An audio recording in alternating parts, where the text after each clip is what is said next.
नमस्कार, आप देख रहे हैं जनादेश। मैं हूं आपके साथ प्राची सिंह। खबर शुरू करने से पहले एक नजर आज की हेडलाइंस पर। हेडलाइन के प्रायोजक है सुशीला चैरिटेबल ट्रस्ट, जहां लोकहित और विकलांग लोगों की सहायता करना ही है कर्म, जिसका एक ही नारा जनहित में योगदान कराना।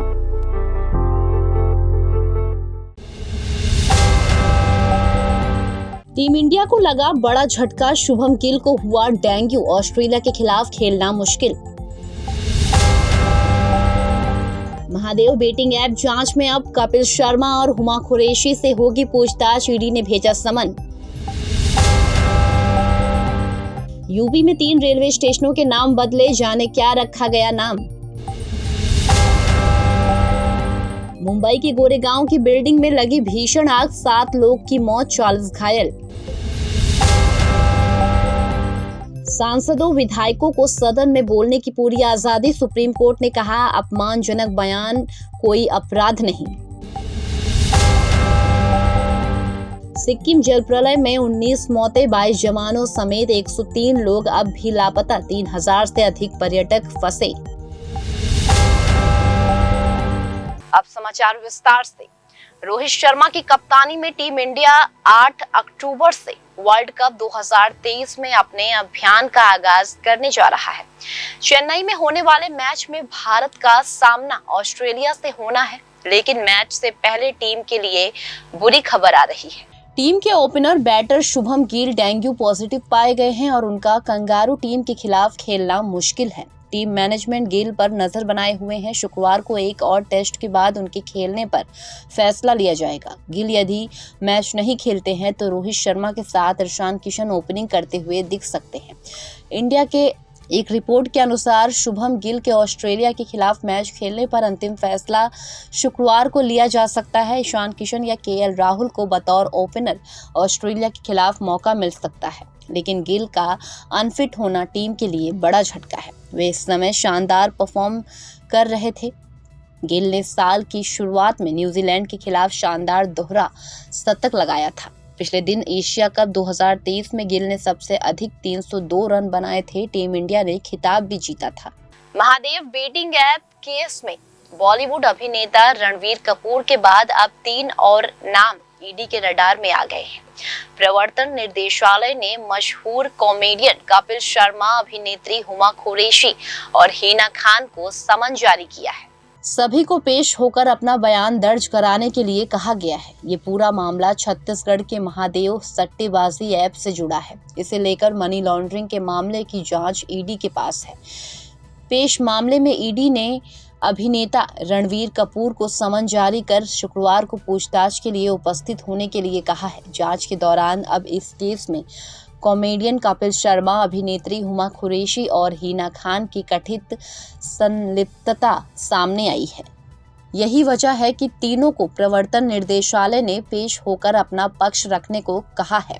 अभी ये स्पष्ट नहीं हो पाया कि तीनों को किस तारीख को पेश होने के लिए कहा गया है। वहीं रणवीर कपूर की लीगल टीम ने ईडी से संपर्क साधा है और अपने खिलाफ जारी समन पर जवाब दिया है।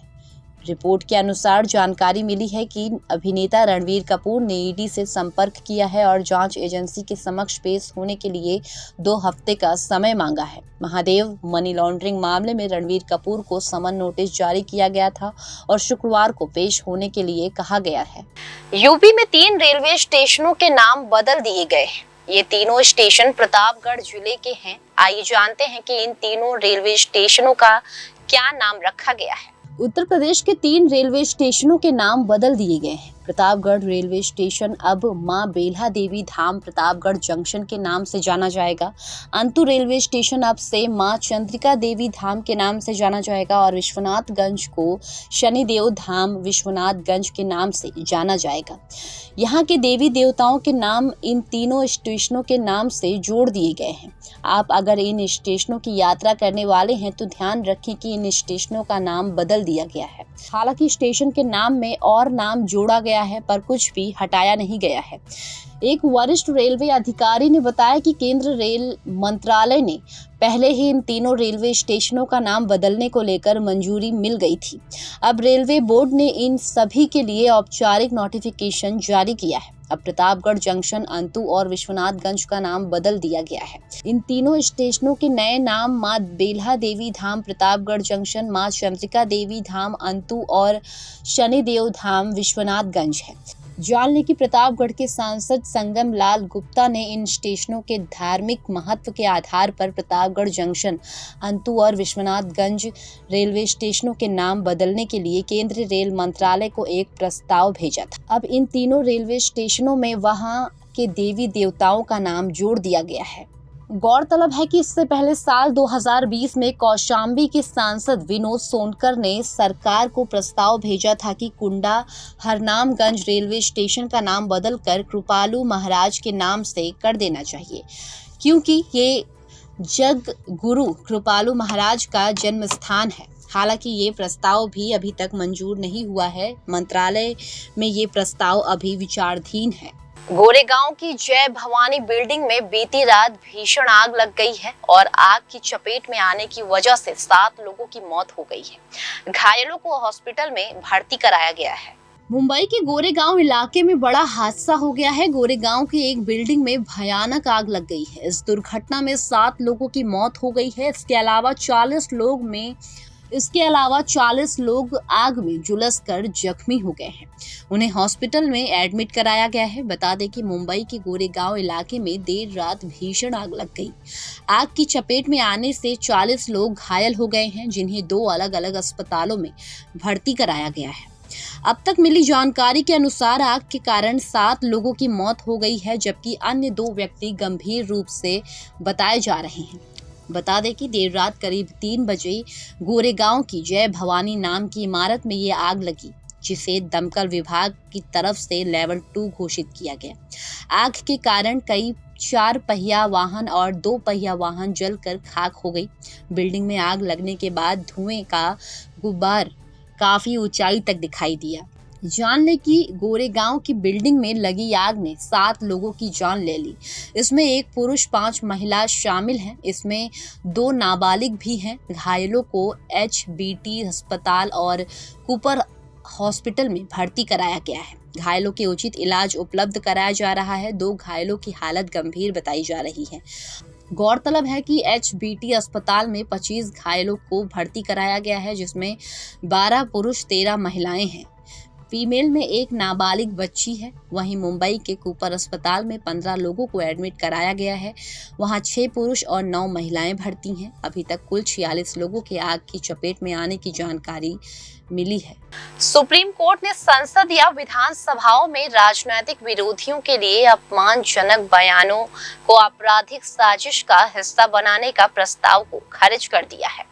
सुप्रीम कोर्ट ने कहा कि सदन के भीतर मानहानि का कार्य कोई अपराध नहीं है। सुप्रीम कोर्ट के सामने एक प्रस्ताव में कहा गया था कि संसद और विधानसभाओं में अपमानजनक बयान सहित हर तरह के काम को कानून से छूट नहीं मिलनी चाहिए, जिससे ऐसा करने वालों के खिलाफ आपराधिक साजिश के तहत दंडात्मक कानून को लागू किया जा सके। एक रिपोर्ट के अनुसार झामुमो की विधायक सीता सोरेन के खिलाफ वोट के बदले रिश्वत के आरोप से जुड़े एक मामले की सुनवाई के दौरान सुप्रीम कोर्ट ने ये टिप्पणी की थी।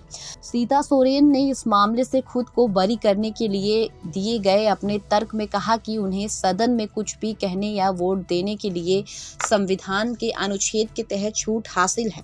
वरिष्ठ वकील राजू रामचंद्र ने कहा कि अगर सदन में डाले गए वोट या भाषण से जुड़े किसी काम को कानूनी कार्रवाई से छूट हासिल नहीं है, तो सदस्य को सदन के अंदर अपमानजनक भाषण देकर अन्य सदस्यों को बदनाम करने की साजिश के लिए दोषी ठहराया जाएगा।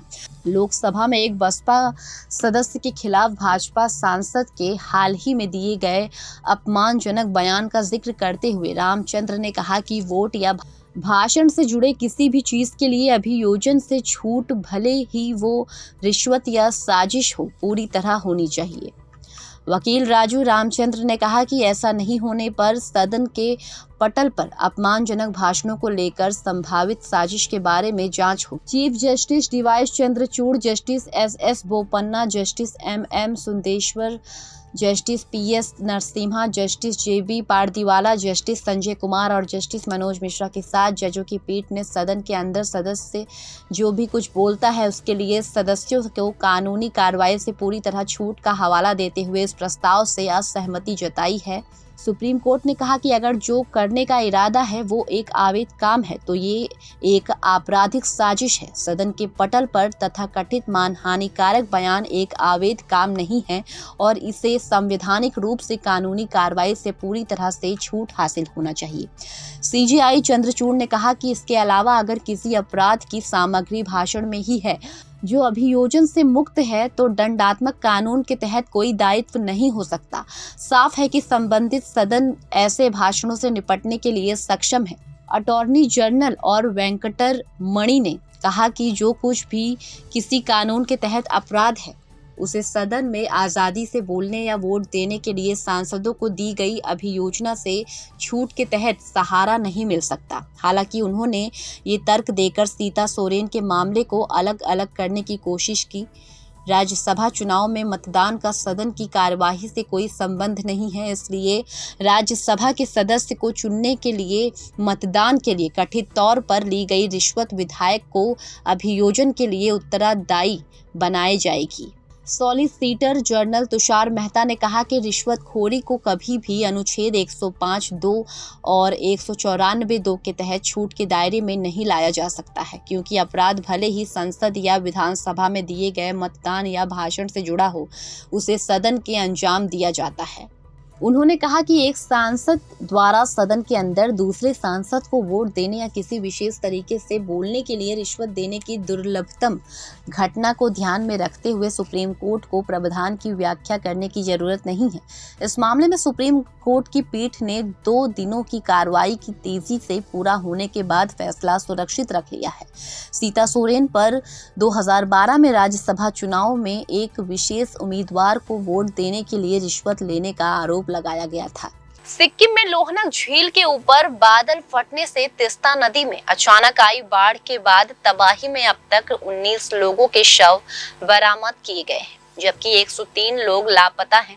अधिकारियों ने बृहस्पतिवार को ये जानकारी दी है। सेना और राष्ट्रीय आपदा मोचन बल की टीम तीस्ता नदी के जलग्रहण क्षेत्र और उत्तर बंगाल के निचले हिस्से में दूसरे दिन भी लापता लोगों की तलाश में जुटी रही।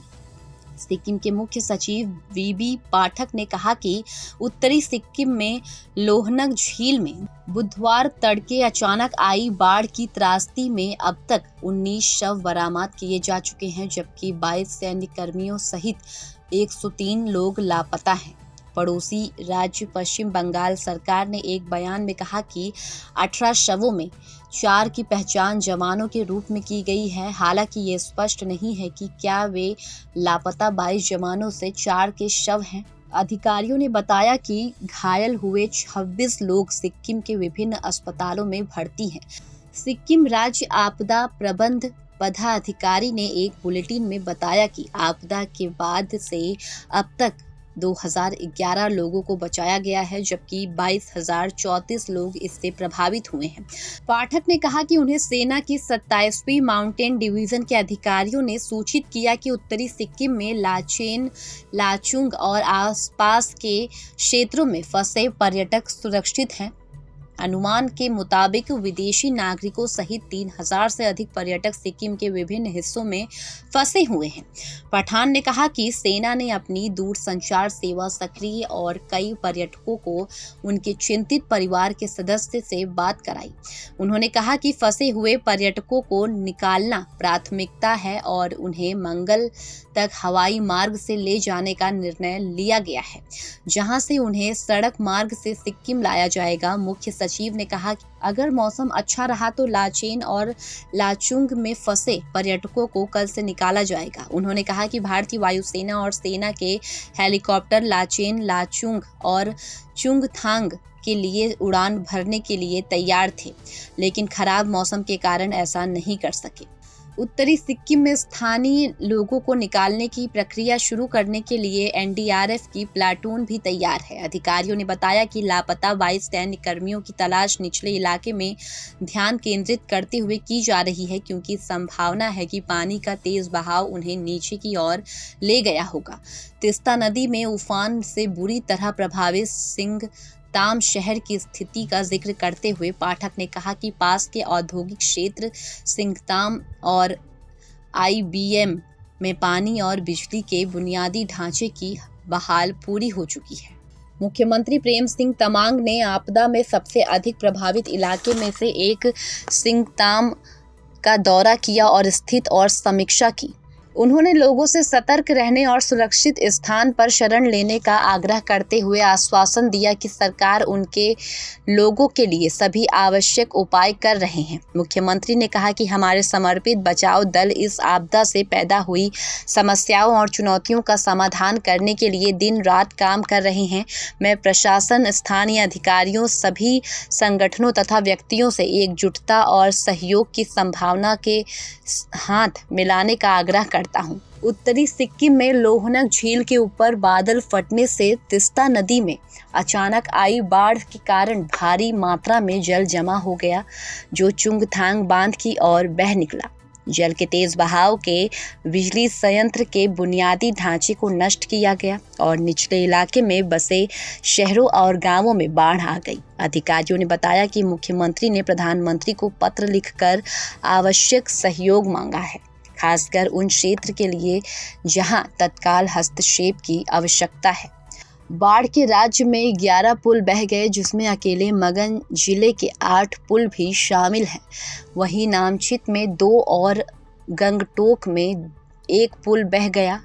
राज्य के 4 प्रभावित जिलों में पानी की पाइपलाइन, सीवर लाइन और कच्चे एवं पक्के 277 घर क्षतिग्रस्त हो गए। कोलकाता में पश्चिम बंगाल सरकार ने एक बयान में कहा 18 शव बरामद किए गए, जिसमें से 6 शवों, 4 जवान और 2 नागरिकों की पहचान कर ली गई है। बाकी की पहचान की प्रक्रिया जारी है। फिलहाल खबरों में सिर्फ इतना ही। आगे खबरों में बने रहने के लिए देखते रहिए जनादेश।